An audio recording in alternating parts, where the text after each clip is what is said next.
All right, so I got my next episode 2 of season 8 notes here, and I figured I'd do another episode review.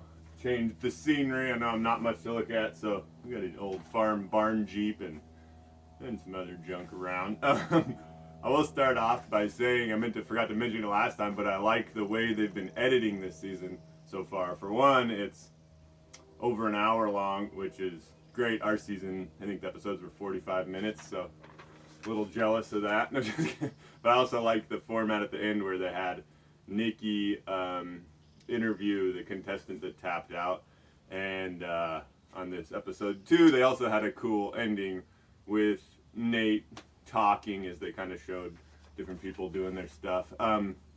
Anyway, I enjoyed this episode also, aside from what I feel like has been good editing so far. First, they introduced us to Coulter, and going into it, all I had to read was the bios and stuff. I liked the idea that Coulter was going to bring a tarp. Thought that was interesting. Of course, always the ferro rods. Everybody's always wondering about that. I thought it was funny to hear him talk. I liked when I got introduced to him. I kind of liked him immediately. He's got doesn't take himself too seriously out there, joking about his choice and not taking a ferro rod in spite of his mother's pleading. But he got a fire, and hopefully it won't be any problem for him, in which case, maybe it's a good idea. Him and Matt are both going that route this season, so we'll see. Again, I liked him taking the tarp. I was I think so. The talk of course, Coulter's time on this episode is of his boat, and now for one, I was a little surprised he hadn't tried building one before he went out, since that was his plan. But that said, he did an awesome job. His boat's amazing. It's a great little boat, especially once he put the outriggers on there. I know everybody gets a lot of criticism for building boats because it can be dangerous. You can tip over. In the past, we've seen people that build boats not be particularly successful. But I think this season's going to be a fishing season, and I think building a boat, especially, you look at later in the episode, Jordan, his whole shoreline is shallow. A boat in that situation is really your best option. So he gets a lot of flack for building a boat, Coulter, but I think it's a good idea. There is an inherent risk. One of the ways you can mitigate that risk is to always have, when you head out to the water, always have a fire going right on the shore, so that if you did fall in, you could come back. There'd be a fire ready to just throw a ton of wood on and build into a big raging inferno. But all that to say, I like Coulter. I think he's going to be fun to watch. I like his attitude. I like his approach. I thought about building a boat on Great Slave Lake when I got there, and it looks this could be this case in Chilco, but you would get storms whipping up some pretty serious waves that would make you a little bit nervous on one of those homemade rafts. So I could see that maybe being an issue, but I like the idea. And again, you got to try new things to have success, so good job, Coulter. I look forward to seeing more. I hope the boat doesn't end up being like something you flip over in and end up having to tap out. I don't think it has to be, and I think it could give you a big edge. So I like what he did. Then we have the show Michelle, and it was fun to see her story. She's, like she said, lived in the woods, not just done festivals and things like that. So that's going to give her a real practical and mental edge, I think. Of course, she's thin, and that's always always tough. I know on my season, I think Nikki had the least extra weight, and you saw how well she was tough, but you can only last as long as that lasts you. So Michelle's gonna have to outperform everybody with the food collection, and we haven't gotten to that yet, but she is eating plants and crickets and stuff like that. Like, plants are awesome to eat, and the more you know, the better your experience in the woods will be. They aren't very calorically dense, so you can't really maintain weight with plants, but you can maintain health and digestion and all kinds of things. We saw Callie on season 3, fix a spider bite using using plants, so they're very good to know.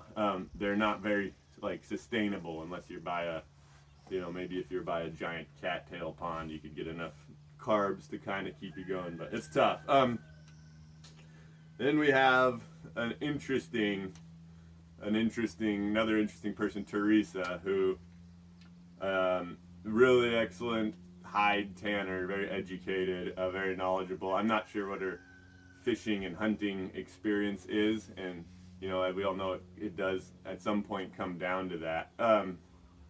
But I really like Teresa, and I really like her approach to a unique shelter. It gives everybody something to talk about, and it gives us all something to watch and see how it works out and learn from.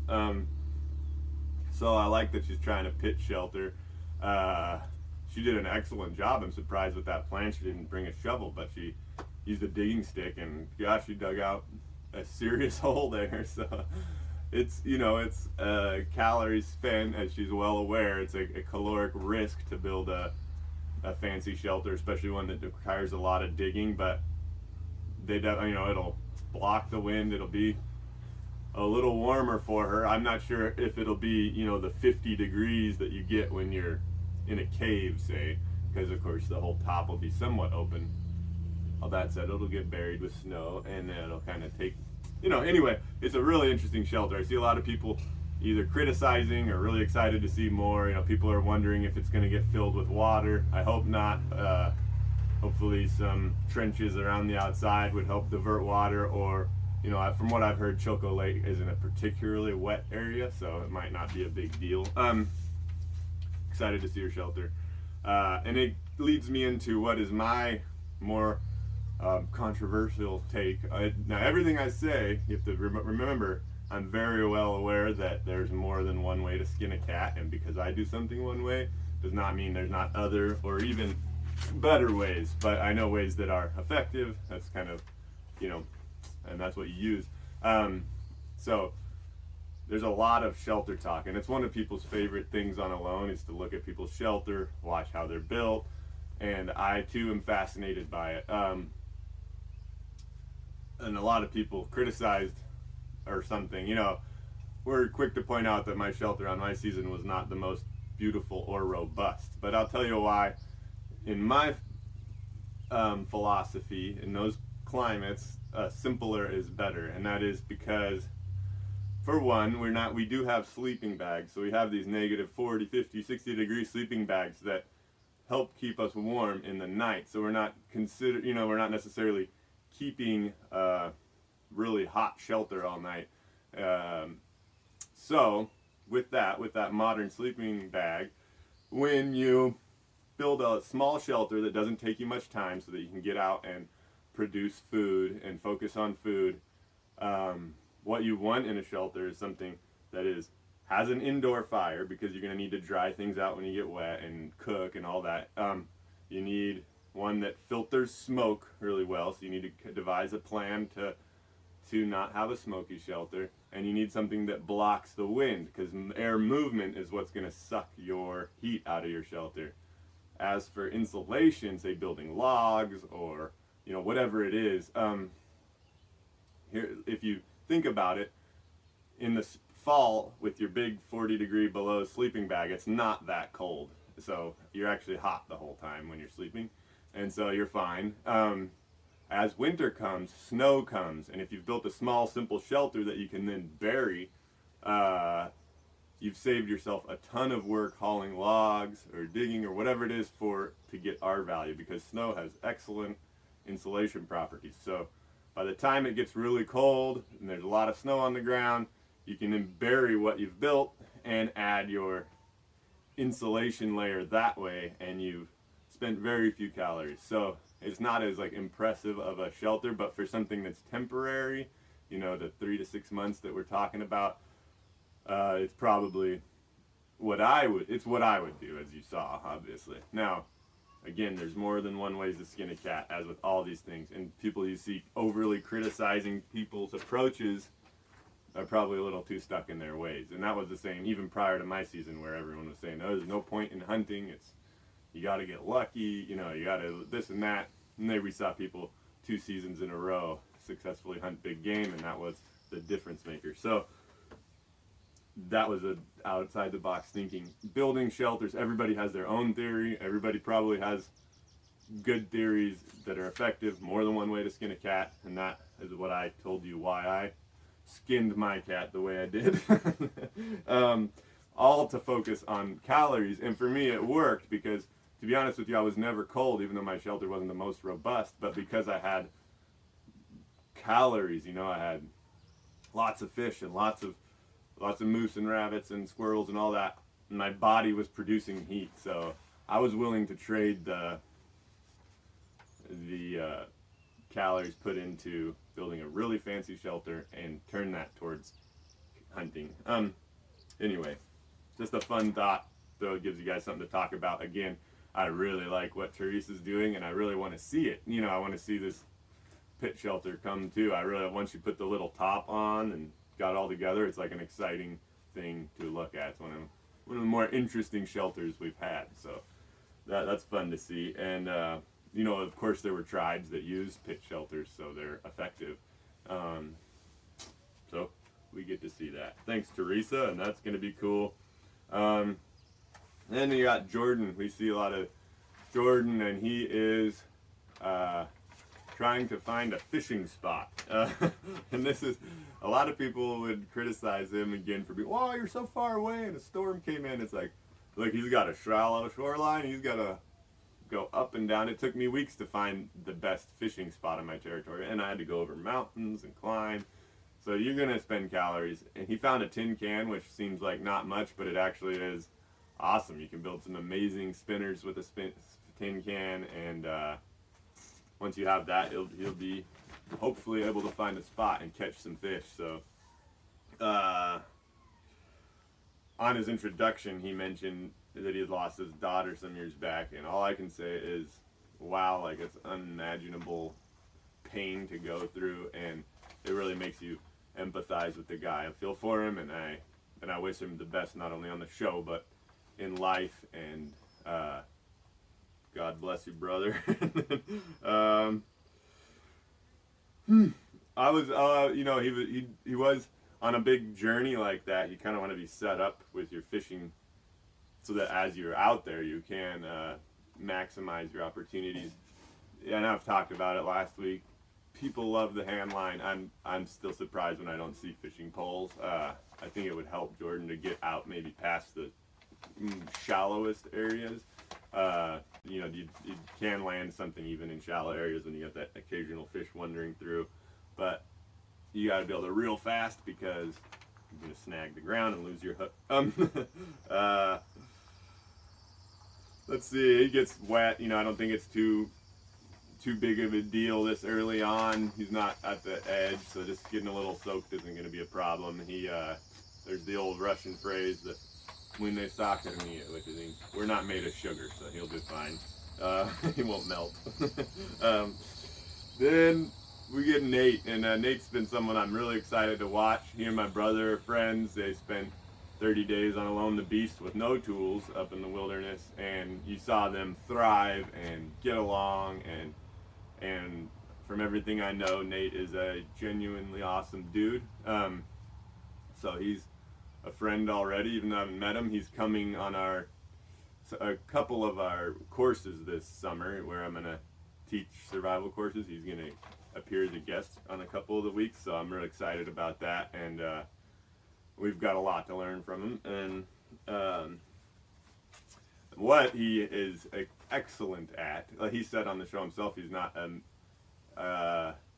excellent fisher or hunter or whatever, but what he is excellent in the mind, and I think that is true. I think his experience in life, a very diverse set of experiences, overseas, deployed several times. He's mentally going to be very tough. He's had, and not tough, just tough, but he's going to be able to adapt to changing situations, create new ideas, and innovate. So I'm excited to watch him. I wonder if Alone's not becoming where, like in the early UFCs, everybody was trying new things, and you could be really good at one thing and win. Whereas now, if you watch mixed martial arts, it's like you kind of have to be high level everything in order to really succeed.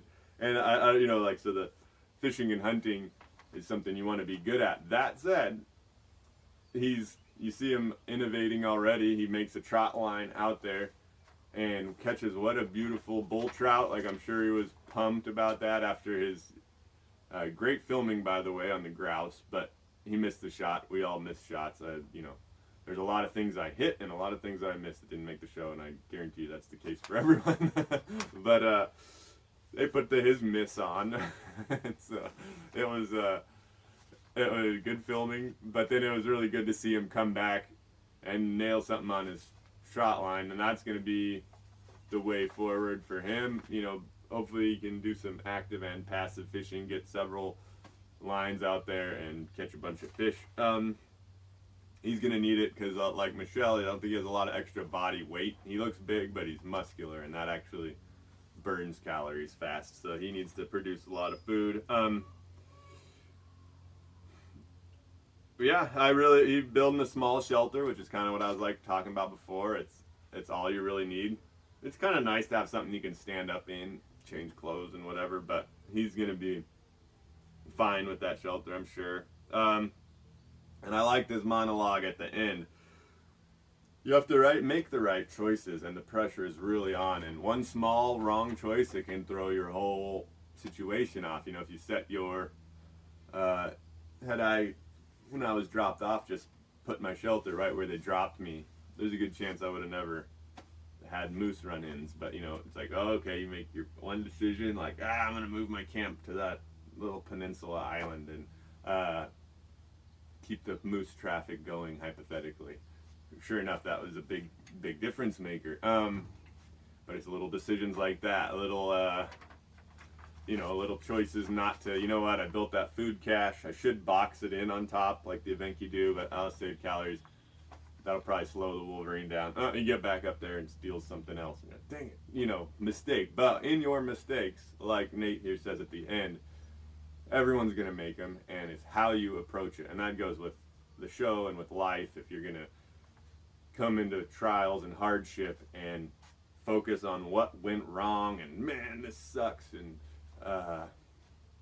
you're going to have a hard time. What you have to do is expect those mistakes, expect things to suck, and then when they suck less than you expected, you can be grateful and happy for that. But if you expect it, it won't surprise you. If you expect mistakes, when they come, you can analyze them, develop a plan, and use that mistake as a learning experience rather than as something that gets you down. So we see Nate talking about all that stuff at the end of the episode, and again showing his proper mindset. And so for everyone we saw in this episode was great, and they could all go a long way. So I'm excited to watch it all. Again, we got some interesting things going with the pit shelter and the boat, and